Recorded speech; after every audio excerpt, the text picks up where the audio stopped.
Assalamualaikum warahmatullahi wabarakatuh. Selamat malam teman-teman sahabat komunitas Lubis Muslimah. Alhamdulillah di minggu hari ini kita ketemu lagi, dan tentunya di acara rutinan kita itu belajar bersama di komunitas Lubis Muslimah. Nah, karena kemarin kita sudah membahas tentang pengertian definisi dari mudorobah beserta dalil-dalilnya yang sudah jelas. Admin paparan kita minggu kemarin sudah belajar bersama. Sekarang kita akan lanjut ya di buku yang sama, yaitu tentang problematika investasi pada Bank Islam, solusi ekonomi Islam. Nah teman-teman, karena kita sudah membahas tentang definisi bahkan sampai dalil tentang mudorobah, kita akan lanjut rukun dan syarat mudorobah. Nah, kemarin sudah kita singgung tentang rukun dan syarat mudorobah itu ada 5 ya. Di antaranya ada 2 pihak yang melaksanakan akad mudorobah, adanya harta yang menjadi modal, adanya usaha, adanya aturan tentang laba rugi, dan adanya sigoh atau niat. Nah, kita akan melanjutkannya yang masih di session rukun dan syarat mudorobah. Nah, sebelum itu kita buka pembelajaran kita pada malam hari ini dengan membacakan suratul Fatihah bersama-sama dan doa belajar ya teman-teman.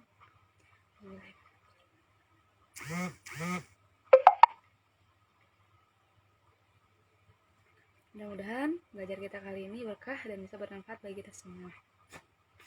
Langsung saja teman-teman, tentang rukun dan syarat mudorobah ini ada 5 ya. Kita akan menjelaskan dan memaparkannya satu persatu di pelajaran kali ini. Oke, teman-teman sudah siap? Baik, kita mulai saja teman-teman. Yang pertama yaitu syarat 2 pihak yang berakad. Semua syarat yang berlaku pada akad perwakilan atau wakalah juga berlaku pada akad mudorobah. Karena seorang mudorib hanya berusaha sesuai dengan persyaratan yang ditetapkan oleh sahibul mal, seakan-akan pemilik modal mewakilkan, mengamanahkan harta dan pengolahnya pada mudorib. Syarat 2 pihak berakad adalah cakap bertindak secara hukum, di mana pemilik modal layak bertindak sebagai pewakil secara hukum seperti kepemilikan atau punya otoritas. Sedangkan mudorib harus layak bertindak sebagai penerima perwakilan secara hukum seperti berhak melakukan pengelolaan secara langsung.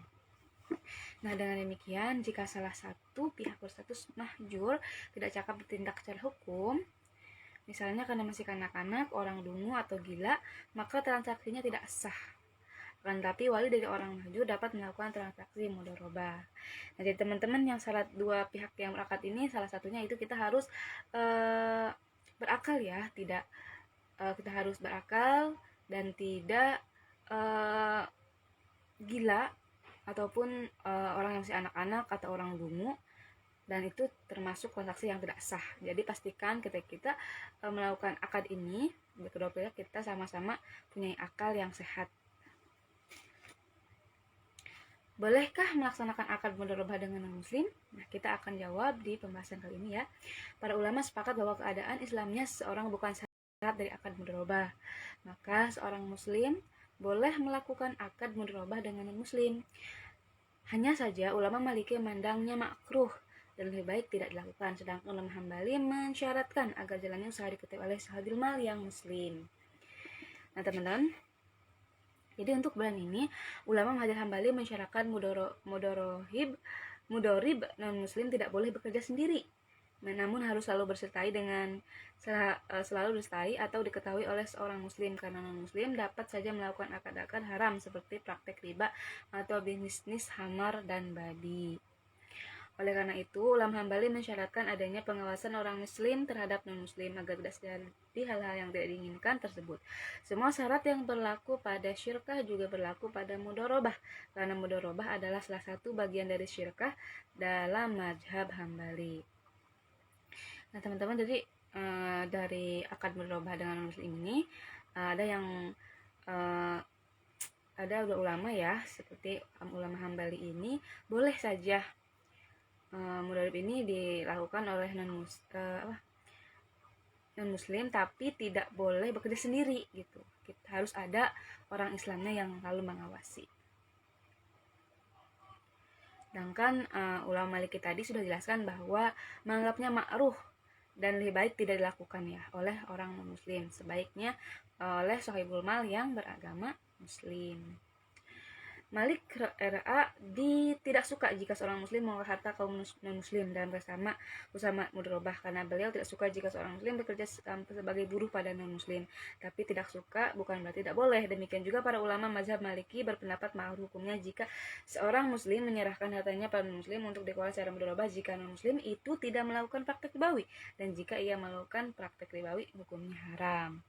Nah, jadi teman-teman, sejauh itu kita ketahui ya bahwa sebenarnya ulama Malik ini tidak suka jika mudharib sihabul mal mudharib ini dilakukan oleh non muslim, karena dikhawatirkan karena harta kaum non muslim seperti tadi ya, beliau tidak sukanya karena tidak ingin orang muslim ini diatur atau bekerja pada orang non muslim gitu. Jadi sama dengan Hambali tadi, ulama Hambali bahwa makruh ya, dan dikhawatirkan jika dilakukan muslim akan melakukan praktek yang seperti ribawi gitu, yang hukumnya haram gitu. Menurut penulis dari buku ini, tidak ada perdebatan ulama tentang kebolehan akad mudharabah antara muslim dan non muslim, karena keadaan beragama Islam bukanlah syarat sah akad mudharabah dengan syarat pelaksanaan usaha harus diawasi oleh pihak muslim, sehingga usaha tersebut terjamin selamat dari riba dan akad-akad yang tidak syar'i. Jadi sini penting banget ya peran seorang muslim ini, karena sudah paham bahwa riba itu sangat haram gitu, tidak diperbolehkan dalam syariat Islam. Oleh karena itu dihususkannya seharusnya oleh sihabul mal ini dilakukan oleh orang Islam atau muslim ya, bukan sama orang non muslim. Namun ada satu hal yang perlu diperhatikan, yaitu agar lembaga-lembaga keuangan Islam tidak mudah begitu saja melakukan akad kerja sama mudharabah dengan non muslim, terutama dalam transaksi raksasa. Jika dihubungkan kompetisi bisnis yang terjadi antara sistem ekonomi ribawi dengan ekonomi Islami, ditambah dengan bukti-bukti sejarah tentang praktek ekonomi yang dilakukan oleh budaya bebas nilai non-Islami. Yang kedua, syarat-syarat modal mudharabah. Modal berupa uang yang secara intrinsik berharga. Ini yang akan pertama kita bahas ya. Modal mudharabah harus berupa uang yang secara intrinsik berharga, yaitu mata uang emas, dinar, dan mata uang perak dirham. Ini adalah pendapat dari mayoritas ulama. Oleh karena itu, modal mudharabah tidak boleh dalam bentuk barang dagangan karena beberapa alasan, yaitu yang pertama, nilai suatu barang berbeda antara saat diserahkan dan saat dikembalikan pada sahibul mal. Nilai yang berbeda akan menyebabkan berbedanya jumlah modal dan laba atau gharar. Misalnya nilai barang dagangan pada saat diserahkan sahibul mal adalah 100 dinar, lalu barang tersebut dikelola dan nilainya saat dikembalikan naik menjadi 500 dinar. Dan perubahan atas ini dapat menutup laba yang terdapat mudharib. Sedangkan jika nilai turun berarti menjadi 50 dinar, maka dengan mudah klaim untung dapat dinyatakan. Yang kedua, kepastian laba tidak bisa dinyatakan saat pembagian laba karena nilai barang. Nilainya hanya dapat diketahui secara perkiraan tergantung dari perbedaan perkiraan para penilai. Keadaan jahalah ini dapat menyebabkan pertengkaran, sedangkan pertengkaran adalah sebuah fenomena kerusakan yang wajib dihindarkan.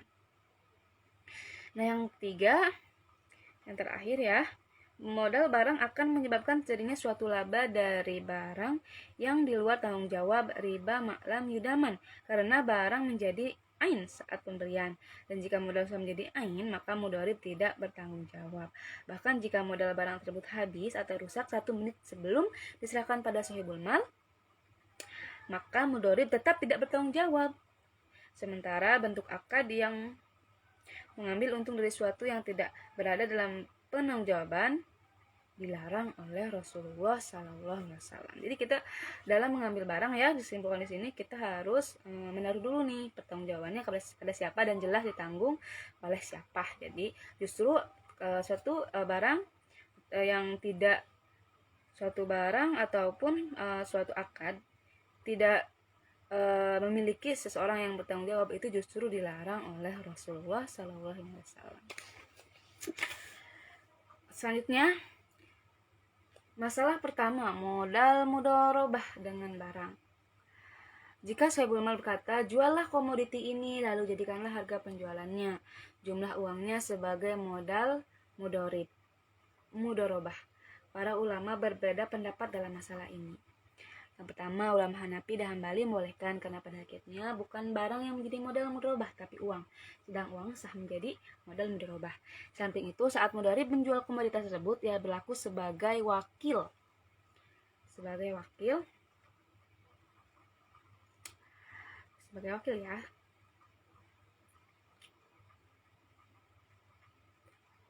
Nah, selanjutnya, samping itu, saat menjual komoditi tersebut, ia berlaku sebagai wakil dari Sohibul Mal, dan ketika uang sudah berada di tangannya, maka uang itu menjadi suatu amanat pada mudharib, atau lebih dekat sebagai titipan pada mudharib. Yang selanjutnya, ulama Maliki dan Syafi'i ini tidak membolehkan, karena bentuk akad semacam ini menyebabkan ketidakpastian nilai, di mana jumlah harga komoditi yang dijual tidak jelas. Di samping itu, akad semacam ini terdiri dari dua akad, yaitu mudharabah dan jasa penjualan, karena Sohibul Mal melakukan akad mudharabah berdasarkan hasil penjualan barang dan berdasarkan pula atas jasa penjualan barang tersebut.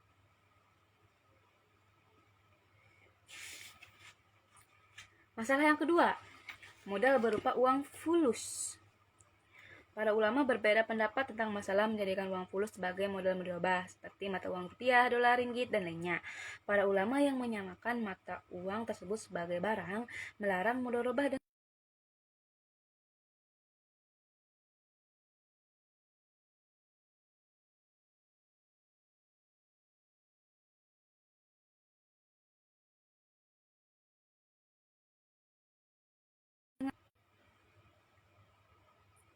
teman-teman ya.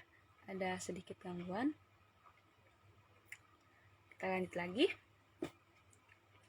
Ulama yang membolehkan seperti Asy'ab dan Muhammad bin Al-Hasan dari mazhab Maliki.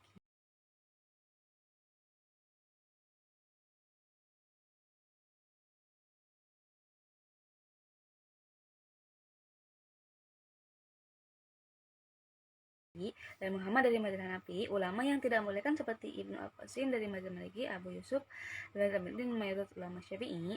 Ibnu Rashid berkata, ulama mazhab Maliki juga berbeda pendapat tentang kebolehan modal mudharabah dengan uang fulus. Ibnu Al-Qasim melarangnya, sedang Asy'ab dan Muhammad bin Al-Hasan membolehkannya. Al-Kasani Al-Hanafi menyatakan, ringkasannya terdapat dua riwayat dari Abu Hanifah tentang kebolehan transaksi mudharabah dengan uang fulus. Abu Yusuf tidak membolehkannya, sedangkan Muhammad membolehkannya karena uang fulus tidak dapat menjadi barang komoditi secara hakiki saat dijadikan barang komoditi. Maka ia serupa dengan dinar dan dirham. Sedangkan menurut Abu Hanifah dan Abu Yusuf, fulus dapat menjadi barang komoditi secara real, maka ia disamakan dengan barang. Hatib Asy'al bin Asy-Syarabaini berkata, modal mudharabah tidak sah dengan komoditi, baik berupa komoditi mistiliti maupun kimi, termasuk mata uang fulus, karena sifat dasar mudharabah adalah akad gharar, karena pekerjaannya tidak terukur, laba tidak dapat dipastikan, dan dia hanya dibolehkan karena kebutuhan ekonomi manusia. Maka berdasarkan hal ini, modal mudharabah hanya dibolehkan dengan sesuatu yang mempunyai tingkat laris tinggi dan memudahkan transaksi perdagangan, yaitu dinar dan dirham. Ya benar teman-teman, sampai di sini sudah bisa tergambar ya tentang syarat dan kebolehan dari akad mudharabah ini. Yang ketiga, modal berupa uang tunai bukan hutang. Mayoritas ulama sepakat bahwa modal mudharabah harus berubah harta tunai, karena jika modal berupa hutang, maka akad ini akan menjurus pada riba ketika Sohibul Mal memberikan pengunduran bayaran piutang untuk memperoleh keuntungan. Maka jika sahibul mal menyatakan pada mudorib, kelola utang Anda dari syariah jumlah 10 juta termasuk dalam mudorobah. Agar mudorobah ini tidak sah atau rusak menurut pendapat jumhur ulama. Sebagian ulama Hambali membolehkan modal mudorobah dalam bentuk hutang dengan alasan bahwa jika mudorib membeli suatu komoditi mudorobah pada kondisi ini, berarti yang belinya adalah izin sahibul mal, sekaligus berarti juga telah membayar hutangnya pada sahibul mal. Maka dengan demikian kewajibannya telah gugur dan komoditi tersebut menjadi amanah di tangan yang beli. Ini serupa dengan modal sahibul mal menyerahkan suatu komoditi pada mudorib lalu berkata, juallah komoditi ini dan lakukan usaha mudorobah sesuai dengan harga penjualanmu. Nah,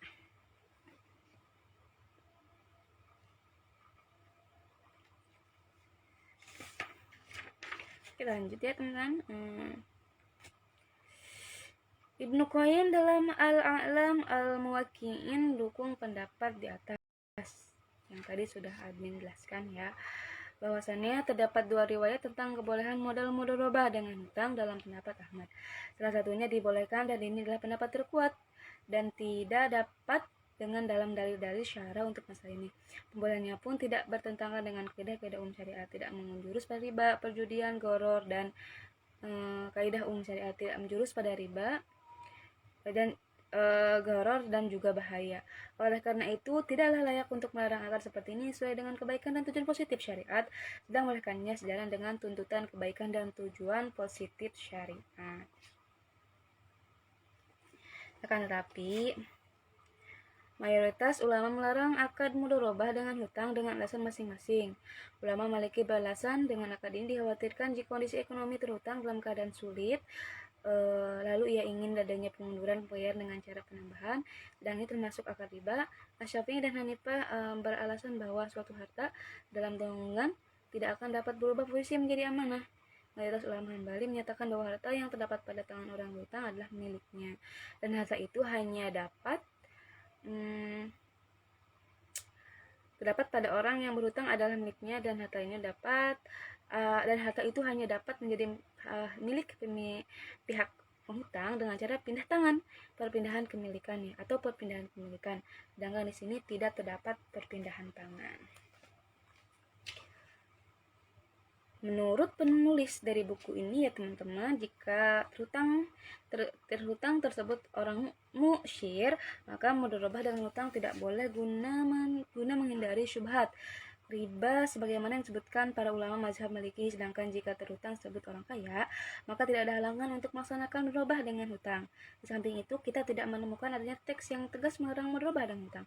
Jadi masalahnya termasuk dalam masalah ijtihadiyah. Pendapat mazhab Syafi'i tentang harta tanggungan tidak dapat berubah menjadi harta amanah perlu dikritisi, karena hal itu dapat saja terjadi dan sebaliknya.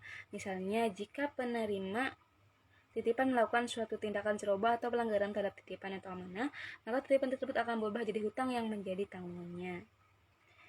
Dalil ulama Hambali tentang tidak adanya pindah tangan perlu dikritisi juga karena kreditur telah mengambil hartanya dari debitur untuk diserahkan kembali sebagai aset mudorobah, dan jika debitur orang kaya maka tidak perlu dilakukan pemindahan kepemilikan secara formalitas.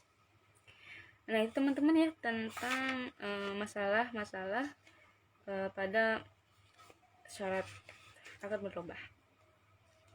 Selanjutnya kita akan bahas tentang akibat modal mudorobah dari hutang menurut jumhur.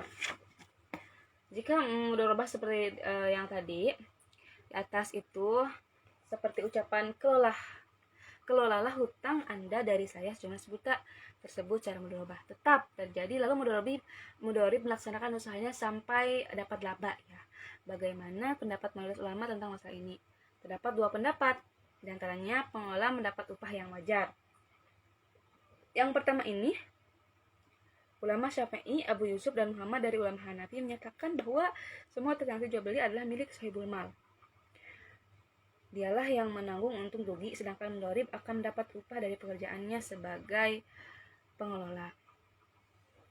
Qotib Asy-Syarba ini berpendapat jika ia membeli suatu atas tanggungannya, maka transaksi terjadi atas nama penyuruh karena membeli atas izinnya, laba bagi penyuruh karena akad mudorobah ini sudah rusak.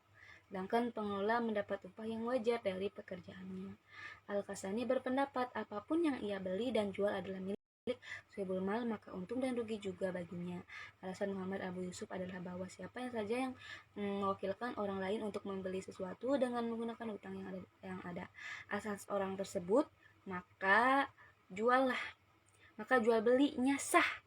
Namun demikian, akad murabah tidak dapat disahkan dalam transaksi tersebut karena pembelian adalah milik pewakil, dan sehingga modal murabah dalam kondisi ini berupa komoditi.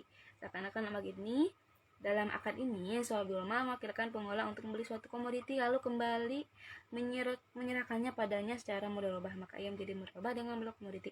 Sedangkan murabah dengan modal komoditi ini tidak sah. Teman-teman ya, kita sudah belajar tadi.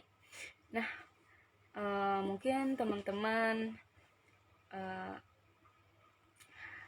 belum paham atau misalnya admin kok pembacaannya cepat sekali atau apalah itu, admin mohon maaf ya teman-teman. Kalau malam ini perkataan admin kurang jelas ataupun terlalu cepat ya, admin akan berusaha untuk lebih santai lagi. Dan jika teman-teman masih belum paham ataupun ingin lebih jelas dan penasaran dengan buku ini, silahkan boleh hubungi admin saja ya. Nah, bagaimana teman-teman untuk yang pembahasan yang pertama di buku ini? Apakah sudah disimak sebelumnya atau ada yang mau ditanyakan? Boleh teman-teman tanyakan saja, hubungi admin terbuka untuk teman-teman yang ingin bertanya seputar pembelajaran kita yang sudah berjalan beberapa minggu ini ya. Insya Allah ya, mudah-mudahan minggu depan kita bisa bertemu lagi di setiap minggunya. Teman-teman jangan lupa juga untuk tetap semangat dalam belajar, menuntut ilmu ataupun apapun itu, dan atau mau sharing dengan admin boleh saja, admin tunggu ya, ataupun mau sharing tentang bisnis atau apapun silahkan hubungi saja, atau request nih admin tolong dong misalkan untuk minggu depan bahas tentang bisnis atau apalah itu, kasih atau mau ada saran lain boleh silahkan, admin terbuka. Teman-teman boleh langsung hubungi admin saja ya, jangan ragu-ragu, karena sebelum-sebelumnya admin juga sudah melakukan pertemuan khusus ya dengan seseorang pebisnis dan ngobrol juga. Silahkan teman-teman boleh lihat di postingan sebelumnya. Di situ ada banyak sekali tayangan, teman-teman boleh lihat. Atau teman-teman mau request tentang pembahasan tentang bisnis atau apapun itu, silahkan saja, admin pasti akan meresponnya. Terbuka ya teman-teman, jangan malu-malu untuk hubungi admin, kasih saran atau apapun, admin terbuka. Admin terbuka untuk itu. Kita di sini sebagai komunitas selalu mendukung apapun untuk kebaikan kita ke depannya. Nah, teman-teman, kita lanjut lagi ya. Masih ada sisa waktu beberapa menit lagi. Kita akan membahas tentang bahasan berikutnya dari mudharabah ini. Tadi ya, ini akibat modal mudharabah dari hutang menurut jumhur itu kan ada dua ya. Tadi yang pertama sudah kita bahas, yaitu tentang pengelola mendapat upah yang wajar. Selanjutnya yaitu pengelola menanggung untung rugi. Ulama mazhab Maliki, Hambali, dan Abu Hanifah berpendapat bahwa untung rugi menjadi tanggungan pengelola, sedangkan sohibul mal tidak mendapat apa-apa, karena Rasulullah SAW melarang seorang mendapat laba dari suatu kegiatan yang tidak menjadi tanggungannya, dan karena ia adalah akad mudharabah atas sesuatu yang tidak menjadi miliknya. Sedangkan hutang tetap menjadi tanggungan debitur atau pengelola sebagaimana biasanya. Nah, di sini Syekh Al-Adawi dalam Hasyiyah Syarah Al-Qisi berkata, orang yang mempunyai hutang atas orang lain, maka ia tidak boleh berkata, lakukanlah kegiatan bisnis dan hutang saya atas Anda tersebut secara mudharabah. Bahkan akad seperti ini dicurigai mempunyai tujuan pengunduran hutang dengan penambahan jumlah hutang. Analogi larangan ini adalah seperti barang titipan. Jika penerima titipan mengolah barang titipan secara mudharabah, maka untung rugi ditanggung oleh penerima titipan. Sedangkan penitip tidak mendapat apa-apa karena Rasulullah SAW melarang menarik laba dari sesuatu yang tidak dalam tanggungannya. Selanjutnya, hutang tetap menjadi tanggungan pengelola seperti semula. Al-Hasani berkata juga ya, jika seorang mempunyai hutang atas B, lalu ia berkata kepada B, kalau hutang saya atas Anda secara mudharabah, maka hukumnya adalah sebuah mudharabah yang fasid tanpa ada perbedaan pendapat. Jika pengelola tersebut melaksanakan berbagai transaksi dagang, maka untung rugi dagang atas tanggungan dirinya sendiri, sedangkan hutangnya tetap seperti sedia kala menurut Abu Hanifah. Sedang menurut Muhammad dan Abu Yusuf, apapun yang dibeli dan dijual adalah milik sahibul mal, maka untung rugi baginya dengan analogi bahwa orang yang memegang adalah orang lain B untuk membeli sesuatu dan hutangnya akan tetap atas tanggungannya. Selanjutnya, jika pembelian tidak sah dan hutang, maka menjadikan hutang sebagai modal mudharabah juga tidak sah. Selanjutnya, menurut Khatib Asy-Syarbani berkata, jika Saiful Mal A berkata pada terutang B, pisahkanlah harta saya atas Anda, dan saya menjadikan harta tersebut sebagai modal mudharabah bagi Anda. Lalu B membeli beberapa komoditi untuk usaha mudharabah, maka pembelian adalah atas nama pembeli B, karena dia membeli untung orang lain A dengan membuatnya.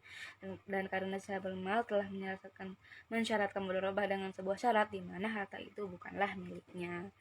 Nah, alhamdulillah itu teman-teman ya tentang akibat modal mudharabah dari hutang. Ada dua pembahasan yang tadi sudah kita bahas. Nah teman-teman, mungkin pada malam hari ini pembahasan cukup di situ saja ya teman-teman. Kita akan bertemu lagi di pertemuan selanjutnya. Mudah-mudahan kita selalu ada dalam kesehatan, dan teman-teman jaga kesehatannya di rumah juga ya. Mohon maaf nih jika admin banyak kesalahan ucap ataupun kalimat yang kurang jelas ataupun bacaan yang terlalu cepat. Admin mohon maaf sebesar-besarnya. Kita sudahi saja ya teman-teman belajar pada malam hari ini. Kita insya Allah bisa bertemu lagi di pertemuan selanjutnya. Sebelumnya, langkah baiknya kita sebelum menutup pembelajaran malam hari ini, kita tutup dengan membacakan hamdalah, istighfar, dan doa kifaratul majelis bersama-sama. Alhamdulillahirrahmanirrahim. Astagfirullahaladzim, astagfirullahaladzim, astagfirullahaladzim.